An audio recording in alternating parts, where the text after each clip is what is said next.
Bonjour, alors je fais cette vidéo qui va être un petit peu spéciale, comme on dit sur les internets, Je vais appeler Internet. puisque je viens de voir Felicita de Bruno Merle avec Pio Marmaille et Camille Rutherford.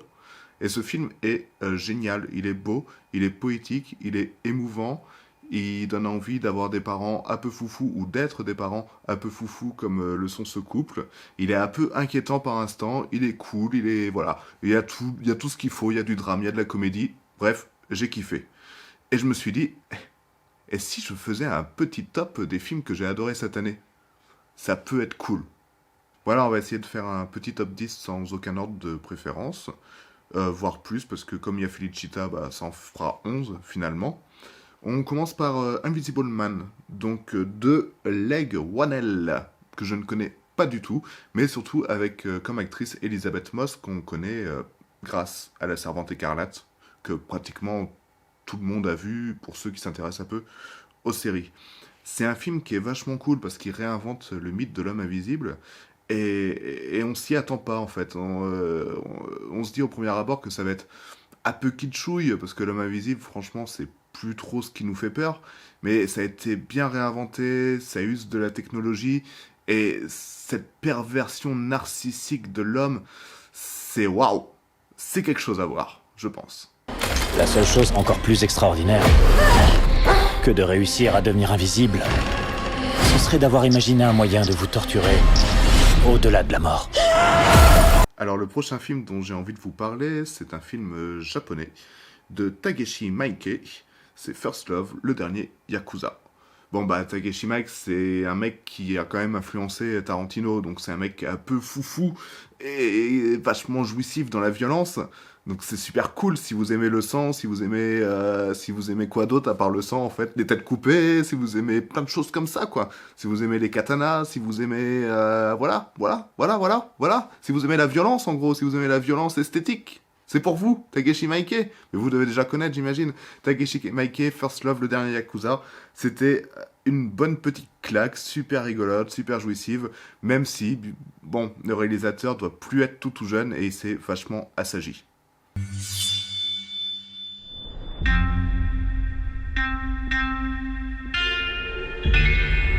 つってそろそろ戦争も近えな。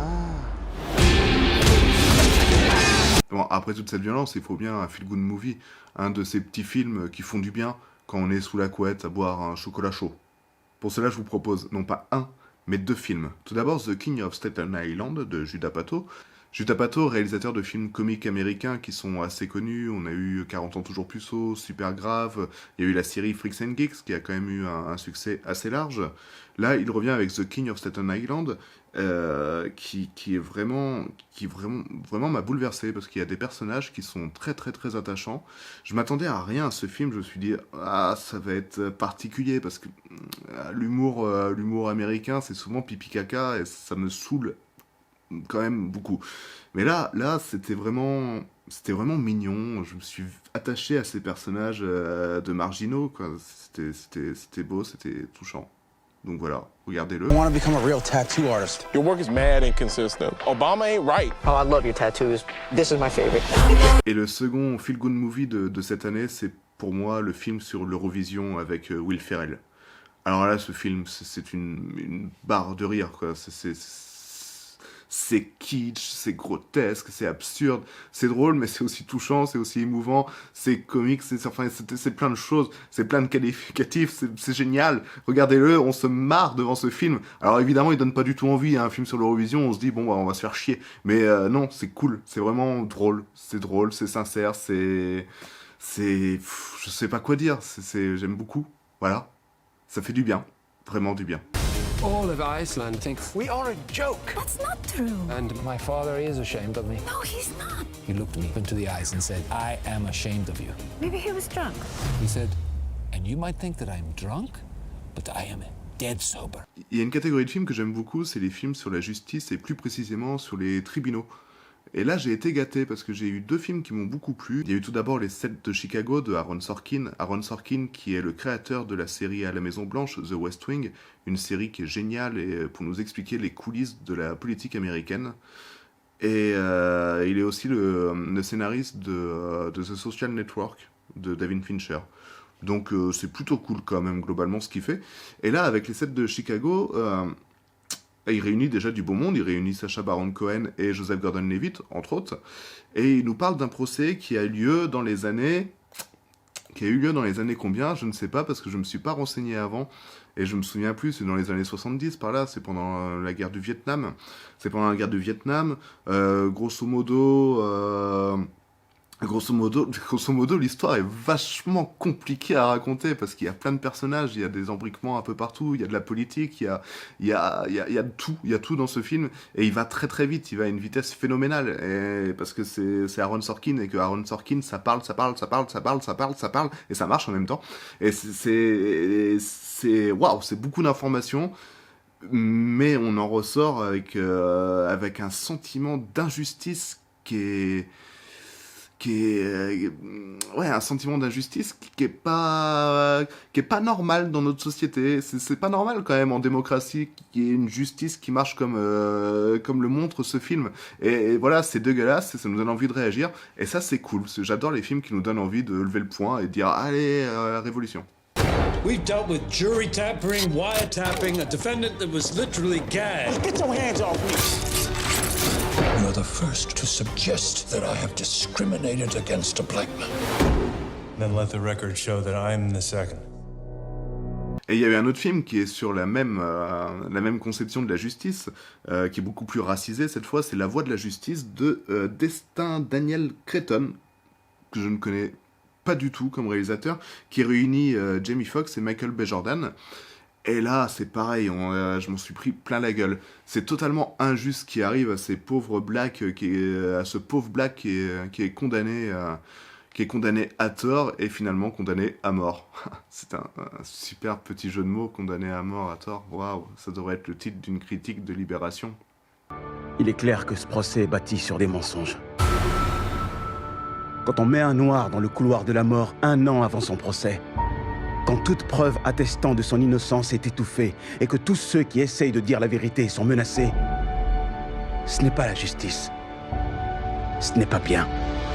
Bon, on peut aussi continuer sur le film noir événement français de cette année, c'est Tout simplement noir. Alors Tout simplement noir, il donne pas du tout envie au premier abord. Quand on voit l'affiche, on se dit putain, c'est quoi ce truc? Mais au final, c'est pareil, il y a un côté révoltant, mais là, il y a aussi ce côté comique qui est décalé et juste à la fois, et c'est vraiment cool. Ça, je le conseille vraiment. Tout simplement noir, c'est vraiment un film qui est cool, regardez-le, c'est important, voilà. C'est pas un noir, ça. Je vous demande de l'Afrique, vous me ramenez Montreuil. Un autre film qui est important, c'est un film qui traite de la condition féminine, c'est La Bonne Épouse, avec Juliette Binoche et Yolande Moreau, excusez du peu. Alors le casting, il est génial, et le scénario, il te met foutrement bien. C'est une ode à la liberté, ça fait du bien, c'est la libération de la femme, c'est beau, c'est puissant, c'est jouissif. Et j'ai beaucoup dit jouissif, je pense, depuis le début. Mais bon, c'est un adjectif que j'aime beaucoup. Et ce film, La Bonne Épouse, de Martin Provost, regardez-le, parce qu'il est à la fois décalé, à la fois juste, à la fois génial, à la fois comme tous les autres films. Tous ces films sont fabuleux, de toute façon, donc il faut les regarder. Je ferai une liste à la fin avec tous les films, parce que je vais peut-être un peu vite.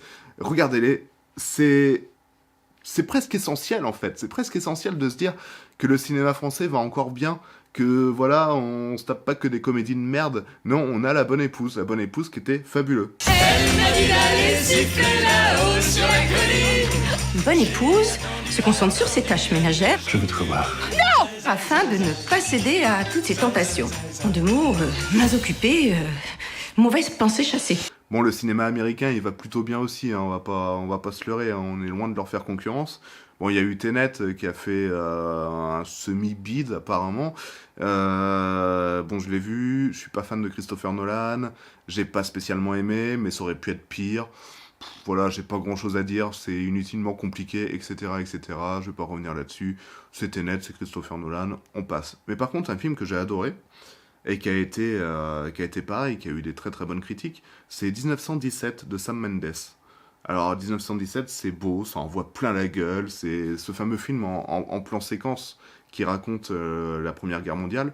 Bon, évidemment, c'est des plans séquences numériques, mais ça, je pense que ça va devenir la norme. C'est pas grave. Voilà, c'est pas grave, je le dis. J'assume pleinement mes propos. Le numérique, c'est pas si grave. Voilà, c'est un film de guerre qui envoie du lourd, et c'est ce qu'on demande à un film de guerre. Que demander plus? Bon, il y a peut-être quelque chose que j'ai pas aimé, c'est la musique qui est un peu trop présente et qui spoilait en fait. On se disait, aux intonations de la musique, on se disait, tiens, là il va se passer quelque chose, et effectivement, il se passait quelque chose. Bon, bah, c'est comme ça. Si jamais il ressort en salle un jour, ça peut valoir le coup.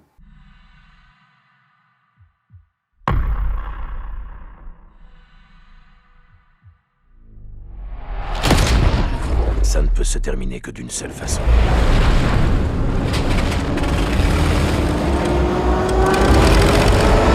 Et enfin, en parlant de salle, il y a un film que j'ai vu cette année en salle, et il n'y en a qu'un seul que j'ai vu cette année. C'est pour dire que le climat est un peu particulier. Et donc ce film, bah, c'est un peu mon coup de cœur de l'année, et je pense qu'on est beaucoup à avoir eu ce coup de cœur. C'est Adieu les cons de Albert Dupontel, avec Virginie Fira et Albert Dupontel lui-même. Le début du cinéma de Dupontel, j'avais un peu de mal, Bernie, Enfermé dehors, etc. C'était un peu... comment dire, c'était un peu trop pour moi. C'était un peu trop... c'était trop.